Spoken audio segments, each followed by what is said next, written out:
the claims that the counting of the Omer has something to do with the Messianic time frame. I mean, I know in that viewpoint of the New Testament, it seemed like the Book of Acts was very, very much a key point, and as Pentecost versus. Look, so what happens is that, all right, so the Christian Bible is very interested in replacing the law with the Jesus. Jesus is now the law. He fulfilled the law for us.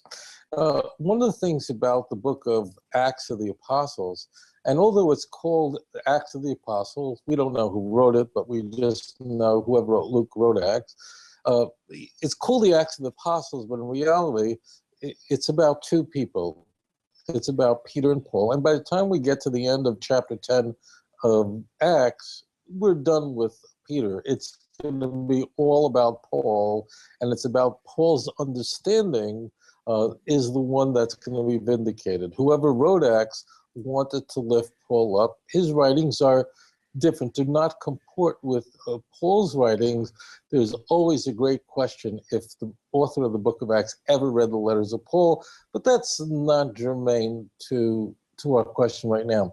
What the book of Acts is seeking to convey is theological, meaning Christian theological. That is, Jesus had replaced the law. Now, like we saw in Acts chapter 10, Peter sees the sheet falling down from heaven, and you could eat it, you can kill them, you can eat them. Peter initially protests, and God has cleansed it. So the key point is that Jesus is the Lord. And you know what? People may say, that's a stretch. Well, actually, if you could spell the word church, if you ever spoke to a Christian, they will tell you that Jesus fulfilled the law for us. He is our Sabbath. If you ever read the book of Hebrews, he is our high priest. He is everything. Whatever it is, he's it. So the key is that the author of Luke Acts does not want the disciples to receive the Holy Spirit on the day of the resurrection. John does. So if we see the book of John, there is no Pentecost receiving the Holy Spirit then. But in John, it's a completely different story where the disciples receive the Holy Spirit on the very evening of the resurrection. But and in fact, if you look at Matthew and Mark, you'll see there in their passion narratives, the disciples are told to go to the Galilee, and there you'll encounter Jesus. Well, if you look at Luke Acts, Luke doesn't want that at all. He has a completely different story to tell for theological reasons. So in Luke's story, the disciples are told, don't leave Jerusalem, stay here.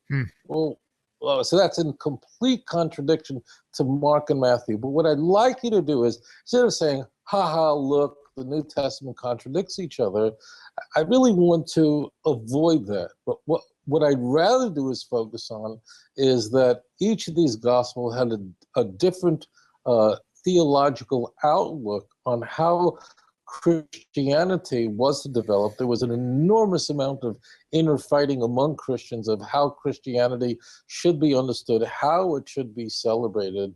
So for Luke, Acts, that author, it is important that Jesus replaced the law, and therefore the disciples received the Holy Spirit, not the Torah, not the 5 books of Moses, but they received the Holy Spirit on Shavuos instead of the Torah. And that's very much a part of Luke Acts. That's why you're going to see this idea in Luke Acts. So what we have in Luke Acts is this kind of replacement theology, but it's not the conventional replacement theology, but it is, in fact, that now Jesus and receiving the Holy Spirit from Jesus, through Jesus at Pentecost, where you have the tongues of fire and you have the disciples, we are told, speaking in known languages as a sign to other people present that now they're not receiving a Torah anymore. Torah is done away with. In fact, the first first person converted in Acts we see is Cornelius, a Gentile, is converted by who? Not Paul, but by Peter. So therefore, we see that the apostles, the disciples, are now do everything that Jesus did. So therefore, throughout the book of Acts, we see that that the disciples are all curing people.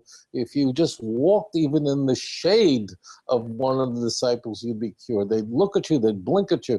But what we really see in in Acts, is that the apostles are now doing everything that Jesus did. They are able to heal, they're able to do anything they want to, because now the Holy Spirit has been transferred to them. When? On the very day that the Jewish people received the Torah. Here we see the divorce, the departure, the split of Christianity with Judaism. And we know this from Paul's letters, that there was great inner fighting in the early church over whether Jews or anyone was to stop keeping Torah. This was a very big inner fight. I mean, Paul has a lot more enemies than friends, and all of them are people who believed in Jesus. He wasn't fighting with Lubavitchers. he was fighting with Peter and Galatians and so on and so forth. So what's happening is the author of Luke Acts is coming down on the side of Paul. That Paul's understanding of Christianity is the one to be followed. In fact, Paul won the day. That means Paul's expression of Christianity and understanding of what it means to be a follower of Jesus was the one that was accepted. And those are Paul's opponents, who we now know are Ebionites and other Christians. Theirs was discarded, theirs was rejected. And in fact, everything we know about Paul's opponents, because their writings didn't survive, is only in the writings of the opponents, because the way it worked in the ancient world is, if you won, your book survived. If you didn't win, well, your books weren't copied. So we only have Paul, we only have the writings of the church fathers, Eusebius, the Christian historian, church father of the 4th century, so that we know more detail about those who said, Paul, you're a liar. You're not receiving any information directly from Jerusalem. You don't have anything from Jesus. You're not a true apostle. You're a Johnny-come-lately. And that's why we will see in the letters of Paul that Paul is protesting this constantly. He is repeatedly trying to, no one else does this but Paul, saying, oh no, I am the true apostle. I am the true disciple. In fact, what I have is directly from Jesus Christ. I don't have to consult with anybody in Jerusalem. Now, Acts is going to have Paul coming in with Timothy to circumcise him, but you won't find that in the letters of Paul. Paul's never going to be talking about circumcising anyone. So Luke Acts is trying to is creating stories that would advance, is shaping and forging and crafting datum history in order to fit a theological trajectory that was central to his understanding of Christian theology. And that's why it's replaced, and that's why we find a very different idea in the book of Luke Acts. But I should say again, the idea of receiving the Holy Spirit on Pentecost is unique to Luke Acts. It's very, very different. Luke Acts is different in many ways. It's beyond the scope of this. Someone asked about it, but Luke Acts doesn't believe in vicarious atonement. He has a completely different idea. We're not going to go into that